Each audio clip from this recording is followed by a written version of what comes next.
Welcome to the Business Resilience Decoded podcast, brought to you by Asphalis Advisors and the Disaster Recovery Journal. Crisis management in today's world is ever-changing, and this podcast is our commitment to help you navigate successful outcomes for any crisis you may face. I'm your host, Vanessa Matthews.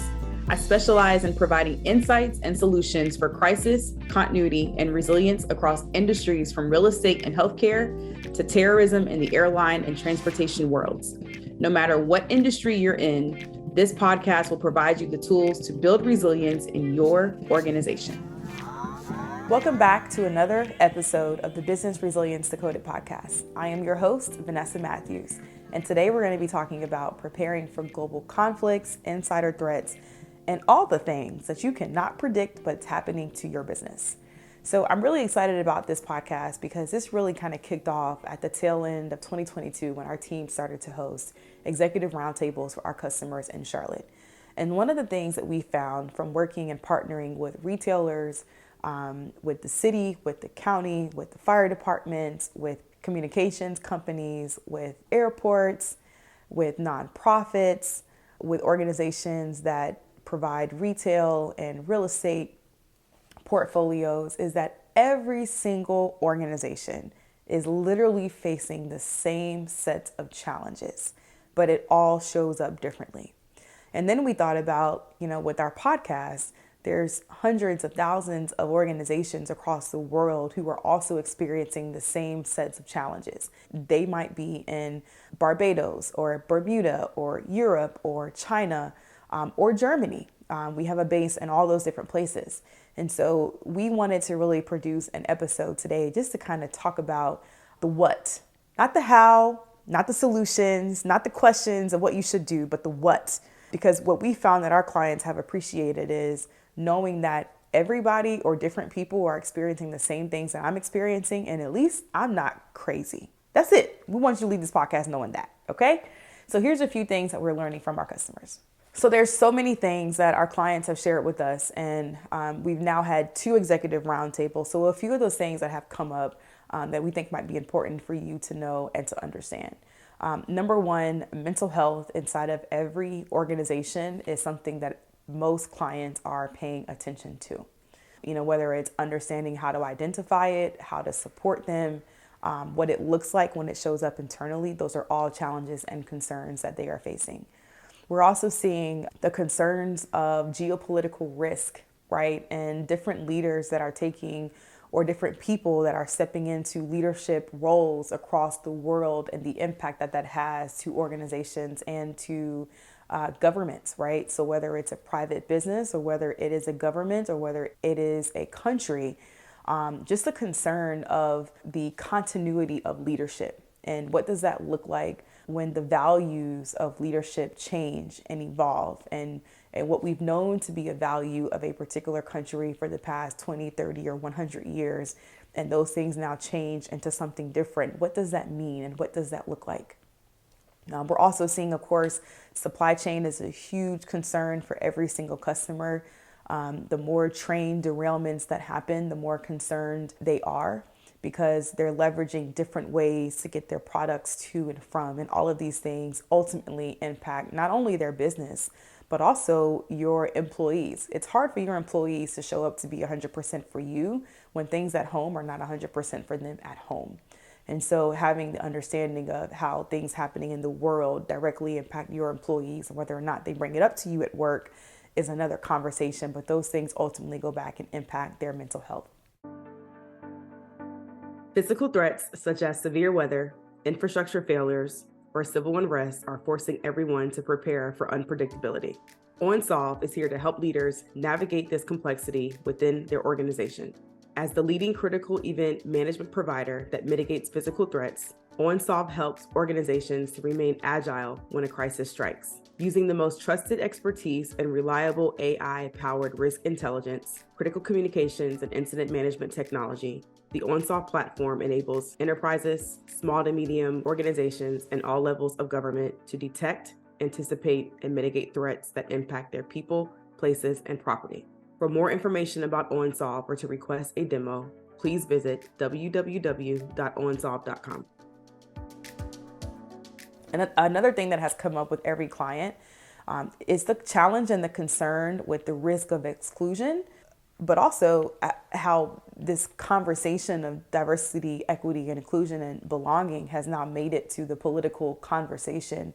And we're literally pulling out fact and data and history from American history and the impact and how detrimental that is for the organization and their workforce. So in some clients, they've shared that some of their employees, right, have differences of opinion or differences of thoughts. And what political leaders do their employees align to versus others? And how do you manage that conflict internally? Because as soon as we walk out of those doors and after 5 o'clock or before 8 a.m., our country in America is very divided. And so organizations are really struggling with how do they manage that internally? What does that support look like? What do those values look like? How do you manage a workforce that truly doesn't align to your values, no matter what your values are, right? And what does that look like? What does accountability look like? How does that impact your customers? What happens when your customers might align with a certain set of values that you don't or that the organization does not? And how do you continue to work together even if you just wholeheartedly disagree in terms of diversity and inclusion and the history of that and what that means, not only to your company, but to the overall society that we're in. And so typically those conversations then lead into clients and concerns around insider threat and a hostile work environment and workplace safety and the security of that. How do we begin to have the indicators to help us to understand the headspace that our employees are in so that no one comes to work to do anything that's harmful? And how do we see that and spot that before it happens? And then what do we do to support that particular individual so that nothing bad happens in any other part of the world, whether it has something to do with your business or not? We're also seeing clients that are still, navigating and responding to natural disasters, right? Some of them, have their documentation and what they need in place to secure funding and resources to recruit those disaster dollars, and some don't. Some of them have mechanisms for how they are tracking and managing things that are happening across the world and how it affects their operations and their employees, and some are not. And so we're constantly trying to think through ways and supporting clients to really think through how do you manage that for your business and your employees, and what does that support look like as an organization, but also as a region.